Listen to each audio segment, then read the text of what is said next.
విశ్లేషకులు అండ్ అందరికీ సుపరిచితులు professor K Nageshwar గారు మనతో ఉన్నారు. నాగేశ్వర్ గారు నమస్కారం సార్. నమస్తే సార్ గారు. నాగేశ్వర్ గారు, ఇది ఎక్స్పెక్టెడా సార్? చాలా అంత హడావిడి జరిగిన తర్వాత ఇవాళ పోలింగ్ సరళి చూసిన తర్వాత మీకేమనిపించింది సార్? డెఫినెట్ గా ఎక్స్పెక్టెడ్ కాదు. ఎందుకంటే 2016, 2012 ఎలక్షన్స్ లో మనకు చాలా తక్కువ పోలింగ్. 2012 లో 42%, 2016 లో 45% అయింది. ఈసారి డెఫినెట్ గా ఎక్కువ అవుతుంది అని అనుకున్నారు. ఎందుకంటే టిఆర్ఎస్ బీజేపీల మధ్య జరిగిన అడావుడి, కట్ త్రోట్ కాంపిటీషన్స్, కేంద్ర మంత్రులు, అమిత్ షా లాంటి వాళ్ళు వచ్చి ఎన్నికల్లో ప్రచారం చేయడం, చివరకు ప్రధానమంత్రి నేరుగా ఎన్నికల్లో ప్రచారం చేయకపోయినా ఎన్నికల ప్రచార సమయంలో హైదరాబాద్ రావడము, ఒక దుబ్బాక ఉప ఎన్నికల్లో అనూహ్యమైన స్పెక్టాక్యులర్ రిజల్ట్ నేపథ్యము, ఇవన్నీ చేయబట్టి అసలు ఇది భయంకరంగా రాజకీయ పోరాటం జరిగింది కనుక డెఫినెట్గా ఎక్కువ ఓటింగ్ ఉంటుంది. ఎందుకంటే ప్రజలు ఉత్సాహంతో ఎవరినైనా గెలిపించడానికో ఎవరినైనా ఓడించడానికో పెద్ద ఎత్తున వస్తారు ఓటింగ్కు అని రాజకీయ వర్గాల్లో ఒక ఆశ మాత్రం ఉండేది.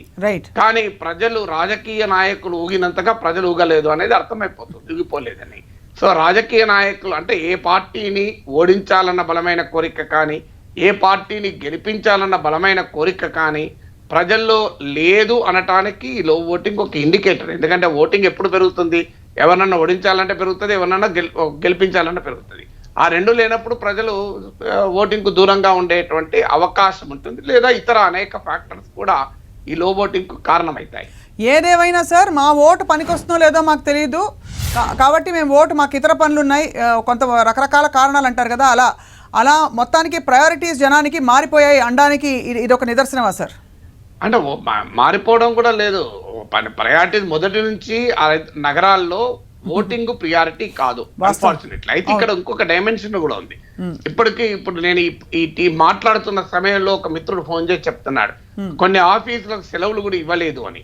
అంటే మన దగ్గర ప్రభుత్వము ఎన్ఫోర్స్ చేసినంతగా హాలిడేను ప్రైవేట్ వారు ఎన్ఫోర్స్ చేయరు. అయితే అది కూడా కారణం అని చెప్పలేను నేను, ఎందుకంటే 7 గంటలకే పోలింగ్ స్టార్ట్ అయింది కనుక ఆ ఓటు వేసి కూడా ఆఫీస్కి వెళ్ళొచ్చు, ఇబ్బంది ఏమీ లేదు.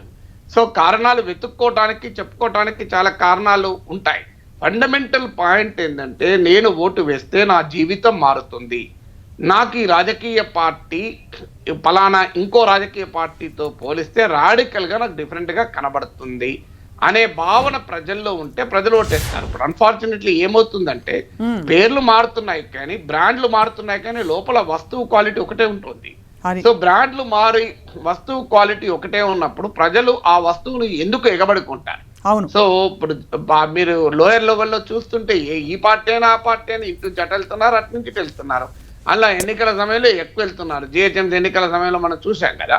So what is the difference? Name is changing, brand is changing కదా. అదే పాటు ప్రజలు అనుకుంటున్న సమస్యలకు, రాజకీయ పార్టీ ఇచ్చిన నినాదాలకు మధ్య కూడా చాలా పెద్ద గ్యాప్ మనకు కనబడింది.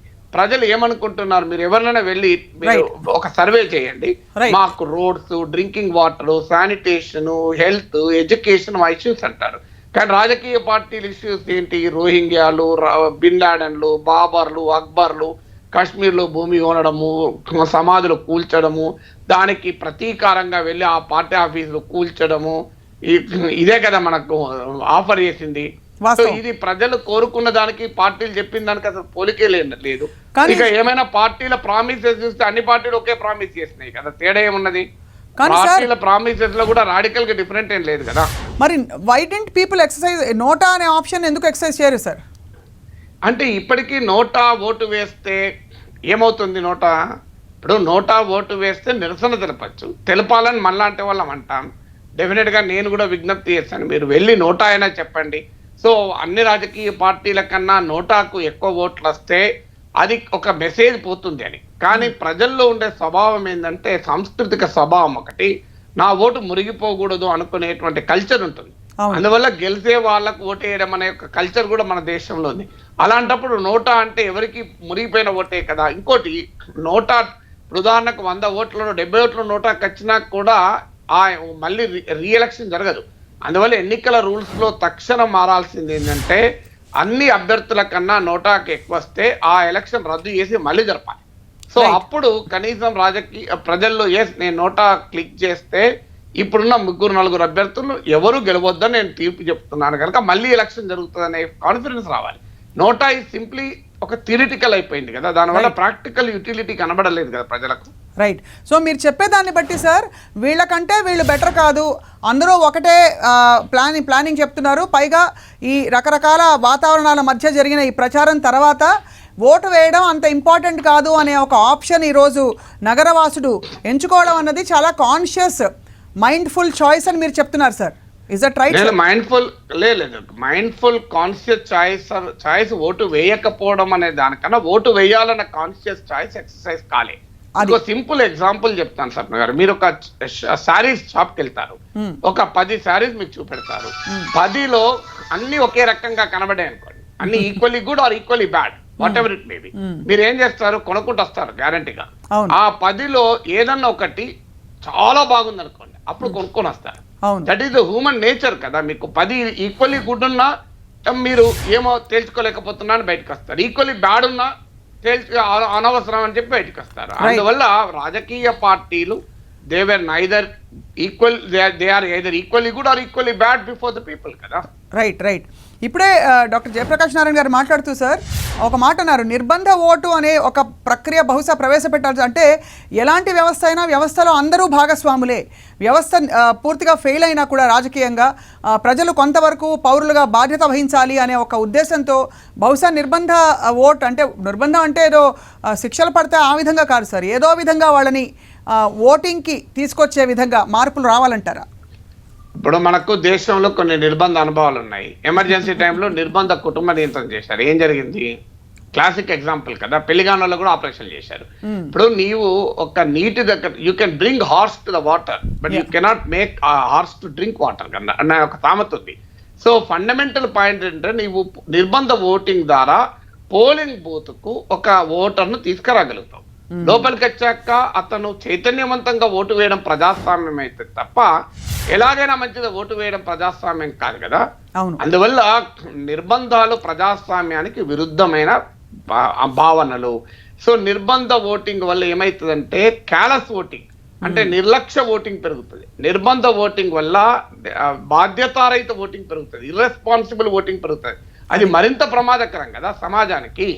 సో నిర్లక్ష్య ఓటింగ్ అంటే callous voting, irresponsible voting is better than no voting కదా. అందువల్ల మనం ఎప్పుడు కూడా నిర్బంధ ప్రక్రియలు పరిష్కారం కాదు.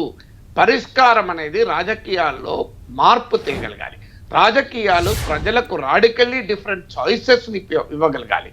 వ్యవస్థలు అంటే రాజకీయ ఎన్నికల ఎజెండాలు ఒక గవర్నెన్స్ ఎజెండాలు ఉండాలి. ఇంకో ఈ పార్టీకి ఓటు వేస్తే నాకు డ్రైనేజ్ ప్రాబ్లం పోతుంది, ఈ పార్టీకి ఓటు వేస్తే నాకు మంచి రోడ్ వస్తుంది, ఈ పార్టీకి ఓటు వేస్తే నాకు శానిటేషన్ ఇంప్రూవ్ అవుతుంది, లేదు నాకు నా గవర్నమెంట్ స్కూల్ బాగుపడుతుంది అనుకున్నప్పుడు ప్రజలు వద్దన్నా వెళ్ళి ఓట్లు వేస్తారు కదా. సో నీకు ఇవాళ ప్రజలకు ఒకవైపు టేకెన్ ఫర్ గ్రాంటెడ్, నేను ఓటు వేసినా ఓటు వేయకపోయినా ప్రభుత్వాలు చేస్తుంది. రెండోది ఏంటి అన్నప్పుడు ఈ పార్టీ ఆ పార్టీలో తేడా ఏముంది?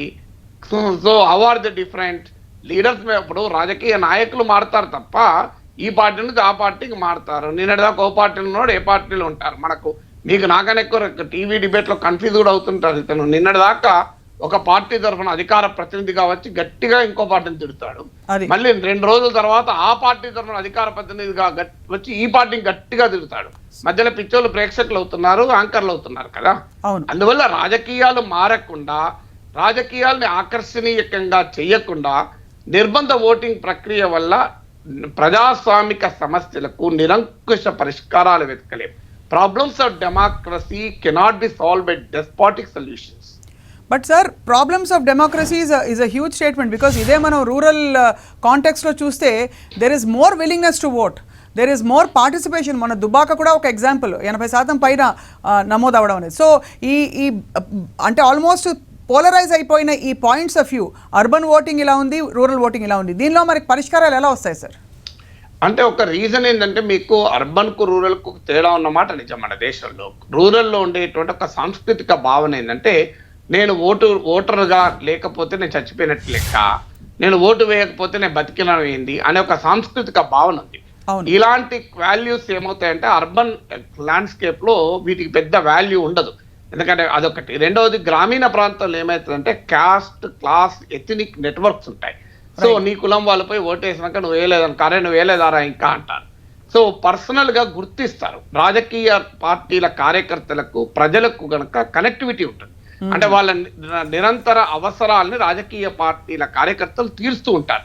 సో నాకు రేపు రేషన్ కార్డు కావాలన్నా, రేపు నాకు పెన్షన్ కావాలన్నా నాకు ఒక రాజకీయ కార్యకర్త అవసరం ఉంటుంది. గ్రామీణ ప్రజలకు, పట్టణ ప్రజలకు, ముఖ్యంగా మధ్యతరగతి ఉన్నత వర్గాలకు రాజకీయ పార్టీ కార్యకర్తలతో సంబంధాలు ఉండవు. సో ఆ సంబంధాలు వీళ్ళపై అవసరం పడదు. ఇప్పుడు మీరు ఎప్పుడైనా మీ అవసరాల కొరకు జీవితంలో ఒక పొలిటికల్ పార్టీ కార్యకర్త నాయకుని దగ్గరికి వెళ్ళి తీర్చుకున్నారా?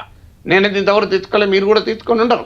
మీ అవసరాలు మీరే తీర్చుకోగలిగేటువంటి సామర్థ్యం ఉంటుంది. ఇదొక తేడా ఉంటుంది. తర్వాత భారతదేశానికి వెస్ట్రన్ కంట్రీస్ కు ఒక ముఖ్యమైన తేడా ఏంటంటే స్వప్న గారు, వెస్ట్రన్ కంట్రీస్ లోమో డెమోక్రసీ వల్ల లాభపడిన సెక్షన్స్ ఎక్కువగా ఓటింగ్ లో పాల్గొంటారు. Rich and middle class and upper class. మన దగ్గరకు వచ్చే వరకు డెమోక్రసీతో లాభపడిన ప్రజలు ఎక్కువగా లాభపడకుండా డెమోక్రసీతో ఇంకా లాభపడని ప్రజలు ఎక్కువగా ఆసక్తి చూపుతున్నారు. కారణం ఏంటంటే మన దేశంలో ఉన్న ఒక మిడిల్ క్లాస్ డెమోక్రసీని టేకెన్ ఫర్ గ్రాంటెడ్ గా భావిస్తున్నాం. మనకి ఇదేమి ఇక డెమోక్రసీ ఎలాగూ ఉంటుందని స్టీవ్ క్రికెటర్ ఒక బుక్ లో అంటాడు, you will not know what you got unless you lose it అని. నీవు నష్టపోయినప్పుడే తెలుస్తుంది నీకు ఏది ఉన్నది అని. ఇప్పుడు మనకు ప్రజాస్వామ్యం నష్టపోయినప్పుడు అర్థమైతే అయ్యో ఇంత విలువైంది నాకుండే, నేను ఓటు వేయలేదు, నేను ఇందులో భాగస్వామి కాలేదు అనేటువంటి భావన కూడా ఉంటుంది. సో వీటితో పాటు మనకు అర్బన్ ఏరియాస్ లో ఏమవుతుందంటే నీకు ఫాల్టీ ఓటర్ లిస్ట్ కూడా ఒక కారణం. ఇప్పుడు చాలా మంది ఓటర్లు నా పోలింగ్ బూత్ అక్కడ లేదు, ఇక్కడ ఉంది, నా ఓటర్ లిస్ట్ నా పేరు లేదు, ఈ తలపులు ఉంటాయి. భర్త చోట, భార్య చోట ఓటర్ల జాబితాలో ఉంటాయి. సో ఫాల్టీ ఓటర్ లిస్ట్ కూడా ఒక కారణం కావచ్చు. సో అన్నిటికీ మించి ఈసారి ఏంటంటే కరోనా కూడా ఒక ముఖ్యమైన కారణం, మనం కాదని కూడా అనలేము.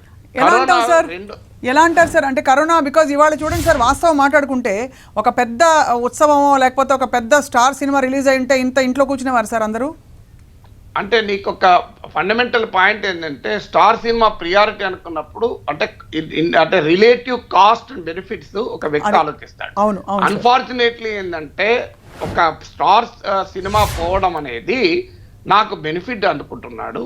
దానికి వస్తే ఒక రిస్క్, ఆ హెల్త్ రిస్క్ ఉన్నా కూడా పోతున్నాడు. ఒక ఉద్యోగం చేసడానికి పోక తప్పదు, మార్కెట్కి వెళ్ళడానికి పోక తప్పదు. ఈ ఎలక్షన్స్ అనేది లోయెస్ట్ ప్రియారిటీగా మారిపోయింది. That is it self is a worrying thing. బాధ కలిగించేటువంటిది, ఆవేదన కలిగించే అంశం. అన్నిటికన్నా ఇక్కడ మనకి కరోనా రెండు రకాలుగా ఎఫెక్ట్ అయి ఉండాలి. ఒకటి ఏంటంటే కరోనా ఇండ్యూస్డ్ ఎకనామిక్ క్రైసిస్ వల్ల చాలా మంది ఉద్యోగాలు కోల్పోయారు. ఈ ఉద్యోగాలు కోల్పోయిన వారు ఇప్పుడు ప్రైవేట్ టీచర్స్ ఉన్నారు ఉదాహరణకు. ఈవెన్ మీకు తెలియదే ఉంది, మీడియాలోనే చాలా మంది ఇవాళ ఉద్యోగాలు కోల్పోవడం వల్ల పట్టణాలకు, చిన్న చిన్న టౌన్స్ కు, గ్రామాలకు వెళ్ళారు. హైదరాబాద్ ఇది హోస్ట్ సిటీ. హైదరాబాద్ కున్న ప్రత్యేకత ఏంటంటే టౌన్ నుంచి, గ్రామాల నుంచి వచ్చి హైదరాబాద్ లో ఉంటారు తప్ప హైదరాబాద్ లోనే ఒరిజినల్ ఉండే వాళ్ళు చాలా తక్కువ మంది ఉంటారు.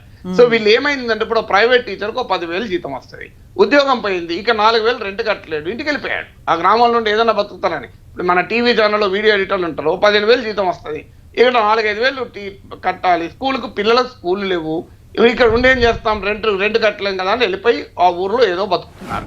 ఇదొక సెక్షన్ ఉంది. అలాగే వర్క్ ఫ్రమ్ హోమ్ వల్ల వెళ్ళిపోయిన వాళ్ళకి కూడా ఉన్నారు పెద్ద సంఖ్యలో. టౌన్స్ లో వెళ్ళి విలేజెస్ అంటే రివర్స్ మైగ్రేషన్, మన చాలా స్టడీస్ కూడా చెప్తున్నాయి. పాండమిక్ వల్ల రివర్స్ మైగ్రేషన్. ఇంకొక పాయింట్ కూడా ఏంటంటే మీకు వృద్ధులు, ఇతర రకాల అనారోగ్యాలు ఉన్న వాళ్ళు ఈ కరోనా వల్ల ఎక్కువ రిస్క్ ఉంటుంది అనే భావన, అనే వాస్తవం కూడా భావనే కాదు, ఇది ప్రజల్లో బాగా వెళ్ళింది కూడా. అందువల్ల కూడా ఈ రిస్క్ ఎందుకు తీసుకోవాలి, నేను ఈ రిస్క్ అవసరమా? ప్రభుత్వాలు చెప్పాయి, ఎన్నికల కమిషన్ చెప్పింది, అన్ని ఏర్పాటు చేశామని. కానీ రిస్క్ అవసరమా అనేటువంటి మీరు లెక్క తీయండి. 70 years దాటిన వాళ్ళు, రకరకాల అనారోగ్యాలు ఉన్న వాళ్ళు చాలా మంది ఓటింగ్ కు దూరంగా ఉన్నారు. నాకు తెలిసిన వాళ్ళే బోలెడు మంది ఉన్నారు లాస్ట్ టైం ఓటు వేసి ఈసారి ఓటు వేయని వాళ్ళు. ఇంతవరకు ఓటింగ్ కు ఏనాడు మిస్ కాని వాళ్ళు కూడా ఈసారి మిస్ అయ్యారు. అందువల్ల ఈ ఫ్యాక్టర్ ను కూడా మనం కన్సిడరేషన్ లోకి తీసుకోవాల్సి ఉంటుంది. సో ఓవరాల్గా చూస్తే సార్ చాలా పెద్ద గుణపాఠం నేర్పింది ఈ పర్టికులర్ గుణపాఠం. అంటే బహుశా మనకెక్కడో అంతర్లీనంగా తెలిసిన విషయాన్ని చాలా ప్రస్ఫుటంగా తెరపైకి తీసుకొచ్చింది ఈ ఎన్నిక, ఈ బల్దియా ఎన్నిక. ఎంత ఆర్భాటం చేసి, ఎంత డాన్స్ చేసి, ఎన్ని గిమ్మిక్కులు చేసి, ఎన్ని డైలాగులు కొట్టి ఏమి చేసినా కూడా ఓటు వేయాలంటే ఓటర్ బయటకు వస్తాడు, లేదంటే రాడు. అంటే మీకు ఫండమెంటల్ పాయింట్ ఏంటంటే ఈ డిస్కనెక్ట్. నేను అందుకనే అనేది నా జీవితం మారుతుంది ఈ రాజకీయం వల్ల, నా నా నా జీవన ప్రమాణాలు మారుతాయి అనే కాన్ఫిడెన్స్ ను రాజకీయాలు క్రియేట్ చేయలేకపోతున్నాయి. So that is the larger issue. మీకు ఇందులో మధ్య తరగతి ఉన్నత వర్గాల హిపోక్రసీ లేదని నేను అంటలేదు. ఇలా డ్రాయింగ్ రూమ్ లో కూర్చొని టీ తాగుతూ కాఫీ తాగుతూ ప్రపంచాన్ని డిస్కస్ చేస్తారు, దేశాన్ని, రాష్ట్రాన్ని. సోషల్ మీడియాలో పోస్ట్ పెడతారు సార్, ఎడాపెడా సోషల్ మీడియాలో పోస్ట్ పెడతారు, పెద్ద ఎత్తున ప్రభుత్వాలని ప్రశ్నిస్తుంటారు, అన్ని చేస్తుంటారు. అంటే ఈ ట్రెండ్ ఉండి యాక్చువల్ గా ఓటింగ్ వచ్చే వరకు రాదు. ఇప్పుడు అంటే మనకి ఎలా ఉంటుందంటే ఇప్పుడు సోషల్ మీడియా ప్యాట్రియాటిజం చూస్తున్నాం కదా, చైనా సంగతి చూడాలి, పాకిస్తాన్ సంగతి చూడాలి అంటారు. ఎన్సీసీలో కూడా చేరారు ఆఖరికి. Forget about army. వీళ్ళు ఎవరన్నా ఒక్కరన్నా ఆర్మీలకు ఉద్యోగం వస్తే వెళ్తారా? తమ బిడ్డలను ఆర్మీలో పంపిస్తారా? ఎంతమంది పంపిస్తారు? కానీ ఫేస్బుక్లలో, వాట్సాప్లలో మామూలు దేశభక్తి కాదు, అసలు ఆ దేశభక్తి వరదలై పరవళ్ళు తొక్కుతూ ఉంటుంది. కానీ ఆ దేశభక్తి ఎక్కడ మేరా దేశ్ మహానయ అని వాట్సాప్ లో స్టేటస్ పెట్టుకోవడానికి తప్ప రియల్ గా నువ్వు బార్డర్కి వెళ్ళి ఒక ఆర్మీలో రిక్రూట్ అవుతావా? నీ బిడ్డను ఆర్మీలో జాయిన్ చేయించిన వాళ్ళు ఎంతమంది ఉంటారు? సో అందువల్ల ఈ ట్రెండ్ మనలో చాలా ఎక్కువ పెరిగింది. అంటే సోషల్ మీడియా ఏం చేసిందంటే ఫిజికల్ కనెక్టివిటీని తగ్గించింది. అందువల్ల సోషల్ మీడియా హడావుడి మనం ఓవర్ ఎంఫసైజ్ కూడా చేయకూడదు. ఫండమెంటల్ పాయింట్ ఏంటంటే పొలిటికల్ పార్టీస్ కు ప్రజలతో ఉండేటువంటి ఒక బలమైన అనుబంధమే ఓటింగ్ కు పట్టుకొస్తుంది. సో ఆ అనుబంధము అర్బన్ ఏరియాస్ లో జనరల్ గానే తక్కువ ఉంటుంది. సో రాజకీయ పార్టీలు ఇప్పుడు ఎమోషన్స్ తో ఈ పోస్ట్ ట్రూత్ ఏజ్ లో ఏమవుతుందంటే ప్రజలకు సర్వ్ చేసి ప్రజలకు నిత్య జీవితంలో ఒక భాగమై కాకుండా ఆ సమయానికి ఏదో ఒక భావోద్వేగపరమైన అంశాన్ని రెచ్చగొట్టి ఎన్నికల్లో గెలవచ్చు అని అనుకున్న తర్వాత ప్రజలకు రాజకీయ కార్యకర్తలకు మధ్య లింక్ ఏంటి? లింక్ ఎమోషనే తప్ప రియల్ లింక్ లేదు కదా. ఆ రియల్ లింక్ ఎస్టాబ్లిష్ చేయనంత కాలం ఓటింగ్ ఇంప్రూవ్ కాదు. సో ఐఎమ్ నాట్ డిఫెండింగ్, కానీ ఫండమెంటల్ గా మనం దాని వెనకాలన్న political and political sociology of లో ఓటర్ టర్న్అవుట్ మనం ఎనలైజ్ చేసినప్పుడు ఒక్క ఫ్యాక్టర్ కాదు, ఇవన్నీ ఫ్యాక్టర్స్ కూడా ఈ తలా పిడికడుగా దీనికి కంట్రిబ్యూట్ చేస్తాయి.